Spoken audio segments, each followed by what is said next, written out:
देखिए, परेशानी का सबब इसलिए है क्योंकि ये दोनों ही सीटें कांग्रेस की पारंपरिक सीट है और ये दोनों ही सीटों पर कांग्रेस के दो दिग्गज नेता चुनाव लड़ते रहे, चुनाव जीतते रहे हैं। राहुल गांधी अमेठी से चुनाव हार गए, इसके बाद वो वायनाड पहुंच गए। अब इस बार दरअसल दुविधा इस बात को लेकर के कि अगर चुनाव लड़ते हैं, हार जाते हैं तो प्रतिष्ठा दांव पर लग जाएगी, बेइज्जती हो जाएगी, घर वापसी को लेकर तमाम सवाल खड़े हो जाएंगे, गढ़ छूट जाएगा। दूसरा ये कि जब हम प्रियंका गांधी के चुनाव लड़ने की बात करते हैं रायबरेली से, तो रायबरेली सीट सोनिया गांधी की सीट रही है, तो लड़ना और हारना यहां पर ये साख को दांव पे लगाने जैसा हो जाएगा। ना लड़ना, बैकफुट पर आ जाना, सीट पर बच करके भाग जाने जैसा हो जाएगा। तो दोनों ही चीजों से कांग्रेस बचती दिखाई दे रही है यहाँ पे, और शायद यही वजह कि दो कयास लगाए जा रहे हैं। पहला तो ये कि ऐसा हो सकता है कि कांग्रेस की ओर से राहुल और सोनिया गांधी ना उतर करके, प्रियंका गांधी ना उतर करके कोई कांग्रेस का कार्यकर्ता वहां से चुनाव लड़े, या ये भी संभव है कि वहां से कोई चुनाव न लड़े, उस सीट को छोड़ दिया जाए, ताकि बाद में उस सीट को लेकर नई स्ट्रैटेजी बनाई जाए और आने वाले दिनों में या कुछ आने वाले चुनाव में पहले उस सीट को मजबूत करने के बाद कांग्रेस के जो तमाम नेता है बड़े, वो वहां से ताल ठोकें। तो ऐसे में अभी तक देखिए 2 दिनों का समय बचा हुआ है, आज का पूरा दिन बचा है, कल पूरा दिन बचा हुआ है। कल हालांकि शाम 5 बजे से पहले नाम तय करने होंगे, वरना इसके बाद कोई मतलब रह नहीं जाएगा, क्योंकि कल जो नामांकन की डेट है वो खत्म हो जाएगी। और कुछ ऐसी स्थिति ब्रजभूषण की सीट पर भी दिखाई दे रही है, गोंडा में भी दिखाई दे रही है, जहां पे प्रत्याशी तय नहीं हो पाया है। तो 3 मई का समय बहुत महत्वपूर्ण हो जाता है उत्तर प्रदेश की कुछ वीवीआईपी सीटों को लेकर के, जहां पे कल समय खत्म हो रहा है, यानी कि इसके पहले नाम तय करने होंगे, बताना होगा चुनाव लड़ना है या नहीं। लड़ना है तो कौन उतरेगा, या अगर नहीं उतरेगा तो स्मृति ईरानी जो बार बार ये कह रही है कि राहुल गांधी भाग गए, राहुल गांधी डर गए, राहुल गांधी ने गढ़ छोड़ दिया अपना, राहुल गांधी अब यहाँ लौट कर नहीं आएंगे, तो ये बहुत सारी बातें कल सच साबित हो जाएंगी। ये तय हो जाएगा, बीजेपी की ओर से साफ हो जाएगा कि वाकई में राहुल गांधी अमेठी से चुनाव लड़ने में डर रहे हैं, भाग खड़े हुए हैं। अब ऐसे में देखना ये होगा कि कल तक कांग्रेस पार्टी इन सीटों को लेकर के स्ट्रेटेजी क्या बनाती है। क्या वाकई में कांग्रेस यहाँ से बैकफुट पर आ जाएगी, या वायनाड को देखते हुए यहाँ पर प्रतिष्ठा का सवाल उठता है जब इन दोनों ही सीटों की अगर हम बात करें, परंपरागत सीट रही आखिर कांग्रेस की। बहुत बहुत शुक्रिया अनामिका तमाम बातचीत के लिए। तो देखिए, उत्तर प्रदेश की 3 सीटों पर नामांकन की आखिरी तारीख 3 मई है, यानी कि कल है, लेकिन अब तक प्रत्याशियों का पता नहीं है। इनमें से 2 सीटों पर न सिर्फ सबकी नजरें टिकी हुई हैं, बल्कि सवाल उठ रहे हैं कि ये तो परिवार का गढ़ है, फिर क्यों डर लग रहा है। रिपोर्ट आप भी देखिए।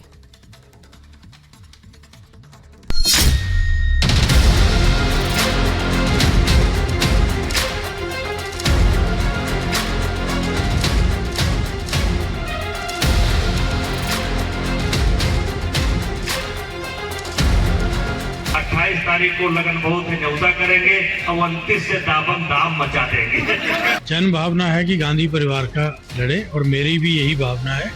बैठक पर बैठक, लेकिन फैसला कुछ नहीं, और नतीजा अब भी सस्पेंस बरकरार है। बात उन 2 सीटों की जो कांग्रेस का गढ़ रही हैं, लेकिन फिर भी उन्हें उम्मीदवारों को चुनने में डर लग रहा है।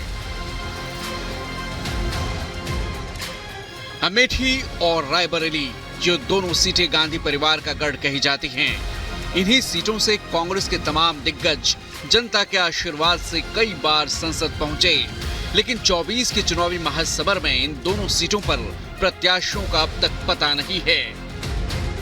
नामांकन की तारीख आई, प्रत्याशी का पता नहीं, परिवार का गढ़, फिर क्यों लग रहा डर। अमेठी और रायबरेली सीट पर नामांकन की आखिरी तारीख 3 मई है, लेकिन कांग्रेस अभी तक अपना प्रत्याशी नहीं चुन पाई है। चर्चा इस बात पर हो रही है कि क्या अमेठी से राहुल गांधी चुनाव लड़ेंगे, और क्या रायबरेली से प्रियंका गांधी की चुनावी लॉन्चिंग होगी। चुनावी समीकरण, क्योंकि अभी हमारे कैंडिडेचर को लेके कि रायबरेली से कौन लड़ेगा, वहां से लड़ेगा, अभी तक कोई निर्णय नहीं हुआ। जन भावना है कि गांधी परिवार का लड़े, और मेरी भी यही भावना है कि गांधी परिवार से यहाँ लड़े। सवाल यह है कि कांग्रेस के दिमाग में अमेठी और रायबरेली को लेकर क्या चल रहा है। क्या राहुल अमेठी से चुनाव लड़ेंगे, क्या प्रियंका गांधी चुनाव लड़ने के लिए तैयार हैं, या फिर कांग्रेस को दोनों सीटों पर हार का डर सता रहा है। 2019 में भारत की राजनीति में इतिहास रचा, जब अमेठी के साधारण कार्यकर्ताओं ने कांग्रेस पार्टी के राष्ट्रीय अध्यक्ष को उनके गढ़ में अमेठी और रायबरेली के साथ ही कैसरगंज की कहानी और भी दिलचस्प है। यहाँ अभी तक ना तो बीजेपी, ना ही एसपी और न ही बीएसपी ने अपने प्रत्याशियों का ऐलान किया है। सभी सियासी दल वेट एंड वॉच के मूड में हैं। हालांकि बीजेपी के बाहुबली नेता ब्रजभूषण कई बार मैदान में उतरने की ताल ठोक चुके हैं। 26 तारीख को न्योता करेंगे, 27 को टिकट का इंतजार करेंगे, 28 तारीख को लगन बहुत है न्योता करेंगे और 29 से दाबम दाम मचा देंगे। तो अमेठी, रायबरेली और कैसरगंज यूपी के चुनावी अखाड़े में इन तीनों ही सीटों पर मंथन का दौर जारी है। हालांकि लोगों की सबसे ज्यादा नजरें रायबरेली और अमेठी पर टिकी हैं, क्योंकि इन दोनों सीटों को कांग्रेस की राजनीतिक कर्मभूमि के तौर पर देखा जाता है। चुनावी मैदान में उतरने की चर्चा राहुल और प्रियंका को लेकर है। Bureau report, Republic Bharat. और इसी बीच स्कूलों में धमकी भरे ईमेल पर बड़ा खुलासा हुआ है। ये बड़ी खबर आपको बता दें, आईएसआई की साजिश के तहत दहशत फैलाने की कोशिश की गई है। ये बड़ी खबर आपको बता रहे हैं। पाकिस्तान और चीन की साजिश का शक जताया जा रहा है। दिल्ली एनसीआर के स्कूलों को जो मेल भेजा गया था उसमें ये खुलासा हुआ है। सूत्रों के हवाले से बता रहे कि आईएसआई के जरिए दहशत फैलाने की कोशिश की गई। स्कूलों को बम से उड़ाने की धमकी दी थी। सुबह 4 बजे से लगभग मेल किए गए थे। सभी स्कूलों को लगभग 50 से ज्यादा स्कूल थे और इसमें बड़ा खुलासा हुआ है।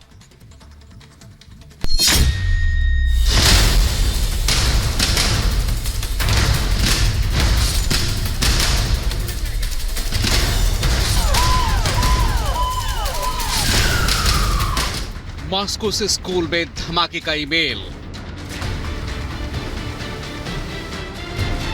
मास्टरमाइंड का मिला सुराग। पाक की साजिश, चीन का प्लान। बम निरोधक दस्ता, दमकल की गाड़ियां, एम्बुलेंस, स्कूलों में सर्च अभियान और डरे सहमे बच्चे। तस्वीरें बुधवार की हैं जब दिल्ली एनसीआर के कई स्कूलों को खाली कराने के बाद बम का पता लगाने के लिए बारीकी से कोने कोने की तलाश ली गई। दिल्ली को आखिर कौन दहलाना चाहता था? कौन पैनिक फैलाना चाहता था? बम होने की धमकी से दिल्ली एनसीआर के स्कूलों में हड़कंप मचा था, लेकिन चप्पा चप्पा खंगालने के बाद भी बम की सूचना फर्जी निकली, क्योंकि सभी स्कूलों में अच्छी से जांच पड़ताल के बाद भी कुछ नहीं मिला था। लेकिन अब सवाल ये था कि आखिर ये हरकत किसने की? कहां से स्कूलों में बम की धमकी का ईमेल आया और कौन इस साजिश का मास्टरमाइंड है? हमारे द्वारा सर्च ऑपरेशन चलाया जा रहा है। किसी भी प्रकार की कहीं कोई दिक्कत नहीं है। हर जगह जाकर के चेकिंग कराई गई है। हमारी साइबर टीम अपनी जांच कर रही है और जांच